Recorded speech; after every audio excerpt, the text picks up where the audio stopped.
Many skeptics warn that a digital ID is the end of democracy as we know it and an irreversible step into a dystopian future of firstly no cash, just a digital currency controlled by governments, potentially leading to a Chinese-style social credit system where government has the ability to control and restrict every single aspect of your lives, from where you go, how you travel, your healthcare, what you eat, control over your spending habits, a veto over your job prospects, and so on.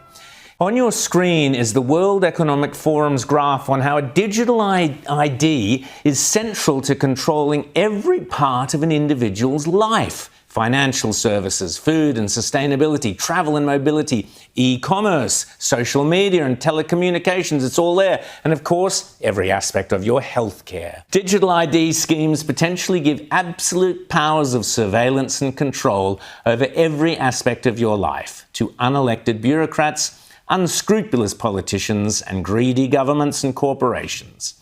If you don't think future authoritarian governments of whatever persuasion won't use these powers ruthlessly and mercilessly, then you must have been fast asleep during COVID QR codes and vaccine mandates.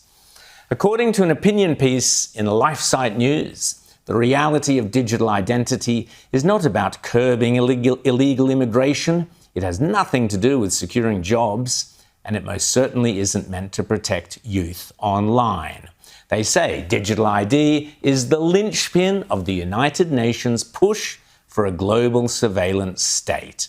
Aman Jabi is a former Silicon Valley video and camera design whiz kid. He's now turned whistleblower on the dangers of where big tech, along with big government, want to take us. Facial recognition will be used to unlock your digital identity, which is going to be a tool of control for the agendas that are coming down the pipeline. The plan is to pretty much lock up humanity in smart cities, which is kind of a superset of a 15-minute city.